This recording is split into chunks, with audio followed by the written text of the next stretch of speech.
ராமாயணம் பகுதி 74. ராமாயணத்தில் நேற்று 73வது பகுதியை பார்த்தோம். இன்று 74வது பகுதியை தொடர்ந்து பார்க்கலாமா?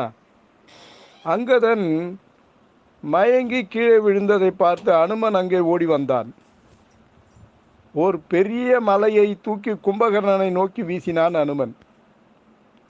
கும்பகர்ணன் அம்மலையை தன் கையால் பிடித்து திரும்ப அனுமன் மீது வீசினான். அப்போது வானர வீரர்கள் அங்கதனை அங்கிருந்து தூக்கிச் சென்றனர். அனுமன் மறுபடியும் ஒரு மலையை தூக்கி, அரக்கனே, இந்த மலையை நான் உன்மேல் எறிவேன். இந்த மலையை உன்னால் தவிர்க்க முடியுமானால் நீ மிகவும் வலிமை மிக்கவன். உன் வலிமையை அனைவரும் போற்றுவர். அப்படி இல்லாமல் இந்த மலையால் தாக்கப்பட்டால் நீ என்னிடம் தோற்றவனாவாய். பிறகு உனக்கும் எனக்கும் போர் இல்லை. நான் இங்கிருந்து சென்று விடுவேன் என்றான். கும்பகர்ணன் இதை கேட்டு, நான் உன் வலிமைக்கு குறைந்தவன் இல்லை,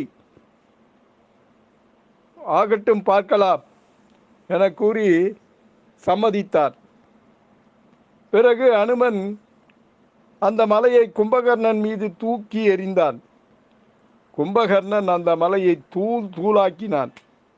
இதனை பார்த்த அனுமன், இவன் மிகவும் வலிமை படைத்தவன். யாரு? கும்பகர்ணன் வலிமை படைத்தவன். இவனை ராமரை தவிர வேறு எவராலும் கொல்ல முடியாது. நம்மால் முடியாது இவனை கொல்ல. இவருக்கு சரியான ஆள் ராமர்தான். ராமரை தவிர இவனை யாராலும் கொல்ல முடியாது, வெல்ல முடியாது என நினைத்து அங்கிருந்து சென்று விட்டான் அனுமன். அப்பொழுது லக்ஷ்மணன் அங்கு வந்து போர் புரிவதற்கான அடையாளமான தன் நாணை இழுத்து பெரும் ஓசை எழுப்பினான்.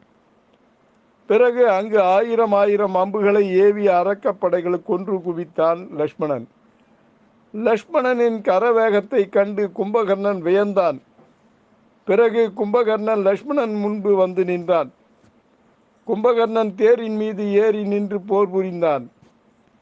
இதனை பார்த்த அனுமன் லக்ஷ்மணனை தன் தோளில் ஏறி நின்று போர் புரிய செய்தார். கும்பகர்ணன் லக்ஷ்மணனை பார்த்து, லக்ஷ்மணா, நீயோ ராமனின் தம்பி, நானோ ராவணனின் தம்பி. நம் இருவரின் போரை காண தேவர்கள் முதலானோர் இங்கு வந்துள்ளனர்.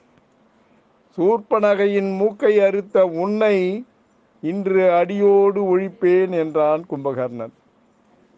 லக்ஷ்மணன், அரக்கனே, வீரர்கள் சொல்லால் பெருமை பேச மாட்டார்கள், வில்லால் தான் பேசுவார்கள். உன்னை போல் வீண் பேச்சு பேச நான் விரும்பவில்லை.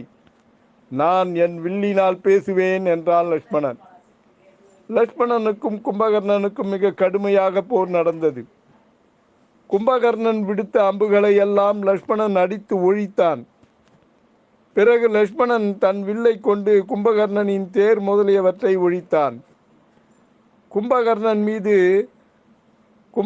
மீதும் அம்புகளை ஏவி தாக்கினான் லக்ஷ்மணன். இதனால் கும்பகர்ணன் கடும் கோபம் கொண்டான். இப்பொழுது உன்னை கொல்கிறேன் என கூறி லக்ஷ்மணன் மீது கூர்மையான சூலாயுதத்தை வீசினான். லக்ஷ்மணன் அந்த சூலாயுதத்தை ஒழித்தான். லக்ஷ்மணன் கும்பகர்ணன் தரையில் நின்று போர் புரிவதைக் கண்டு மனமிறங்கி அனுமனின் தோளில் இருந்து இறங்கி போர் புரிந்தான் லக்ஷ்மணன். அப்பொழுது ராவணன் கும்பகர்ணனுக்கு துணையாக அரக்க சேனைகளை அனுப்பி வைத்தான். புதியதாக ஓர் அரக்கப்படைகள் வருவதைக் கண்டு வானரங்கள் அங்கிருந்து ஓடினர். பிறகு கும்பகர்ணன் சுக்ரீவனிடம் போர் புரிய தொடங்கினான். அப்பொழுது கும்பகர்ணன் சுக்ரீவன் மீது ஒரு கூர்மையான சூலாயுதத்தை எறிந்தான். சூலாயுதம் வந்த வேகத்தை பார்த்து அங்கிருந்தவர்கள் இறந்தான் இறந்தான் என கத்தினார்கள். இதனை பார்த்து அனுமன் மின்னலைப் போல வேகமாக சென்று அந்த சூலாயுதத்தை பிடித்து ஒடித்தான். இதை பார்த்த கும்பகர்ணன் அனுமனின் வலிமையை பாராட்டினான். அனுமனின் வலிமையை கண்ட கும்பகர்ணன், நீ என்னுடன் போர் புரிய வா என்று அழைத்தார். அதற்கு அனுமன், நான் உன்னுடன் போர் செய்ய மாட்டேன் என முடிவு செய்த பிறகு உன்னுடன் போர் செய்வது தவறு என கூறிவிட்டு அங்கிருந்து சென்று விட்டான் அனுமன். அப்பொழுது சுக்கிரீவன் கும்பகர்ணனை தன் கைகளால் தாக்கத் தொடங்கினான். மிகவும் பலம் கொண்ட சுக்ரீவன் அவனை தாக்கினான். கும்பகர்ணன் அவனை பார்த்து, உன் வலிமை மிகவும் சிறந்தது, ஆனால் இன்று நான் உன்னை அழித்து விடுகிறேன் பார் என்றான் கும்பகர்ணன். பிறகு இருவரும் எதிரும் புதிருமாக மாறி மாறி சண்டையிட்டனர். இருவருக்கும் இடையில் கடும் போர் நிகழ்ந்தது. இருவரும் வெகு நேரம் சோர்வடையாமல் சண்டையிட்டனர். கும்பகர்ணனின் அடியை சுக்ரீவனால் தாங்க முடியவில்லை. இதனால் சுக்ரீவன் மயங்கி கீழே விழுந்தான். மயங்கிய சுக்ரீவனை கும்பகர்ணன் தன் தோளில் தூக்கி கொண்டு நகருக்குள் சென்றான். அப்பொழுது சுக்ரீவன் எந்த உணர்வுமின்றி மயங்கி கிடந்தான். அங்கிருந்த வானரங்கள் தங்கள் அரசன் கும்பகர்ணனின் கையில் அகப்பட்டு செல்வதை பார்த்து மிகவும் புலம்பி அழுதனர். இதை பார்த்த அரக்கர்கள் மகிழ்ச்சியில் ஆரவாரம் செய்தனர். கும்பகர்ணன் சுக்ரீவனை தூக்கிச் செல்வதை பார்த்த அனுமன், இவனிடம் நான் சண்டையிட மாட்டேன் என சத்தியம் செய்து விட்டேனே என நினைத்து என்ன செய்வதென்றே தெரியாமல் கும்பகர்ணனை பின்தொடர்ந்து சென்றான் அனுமன். வானரங்கள் ஓடிச் சென்று ராமரிடம், எங்கள் அரசன் சுக்ரீவனை கும்பகர்ணன் தூக்கி கொண்டு செல்கிறான், இனி எங்களுக்கு யார் துணை என்று கூறி அழுதார்கள். இதை கேட்ட ராமர் நெருப்பு போல கண்கள் சிவந்து எழுந்தார். தன் வில் மற்றும் அம்பை கையில் எடுத்துக்கொண்டு கனப்பொழுதில் இலங்கை நகர் வாயிலை அடைந்தார். ராமர் சுக்ரீவனை இலங்கை நகருக்குள் கொண்டு சென்று விட்டால் பெரும் ஆபத்து ஏற்படும் என நினைத்து கோட்டையின் வாயில்களை அனைத்தையும் தன் அம்புகளை ஏவி அடைத்தார். அந்த அம்புகளை கடந்து இலங்கை நகருக்குள் செல்ல கும்பகர்ணனால் முடியவில்லை.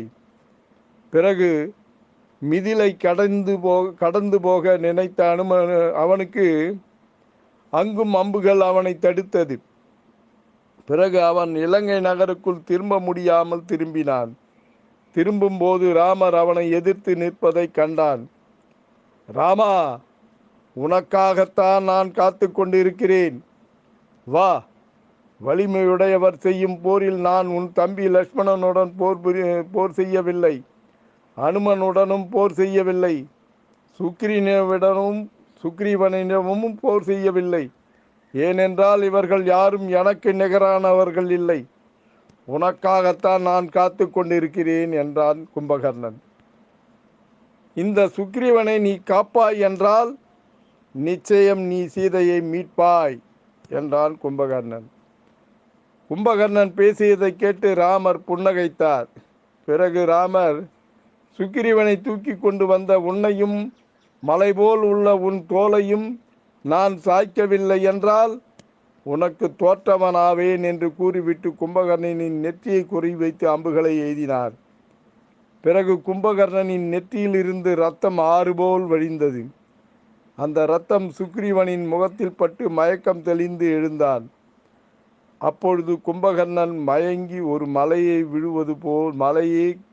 விழுவது போல் கீழே விழுந்து சாய்ந்தான். கும்பகர்ணனின் நிலை என்ன ஆனது என்று நாளைய பகுதியில் பார்க்கலாமா? ஹரே ராம ஹரே ராம ராம ராம ஹரே ஹரே. ஜெய் ஸ்ரீராம். பக்தியுடன் எம் தனிகானந்தம், சேந்தமங்கலம். வணக்கம்.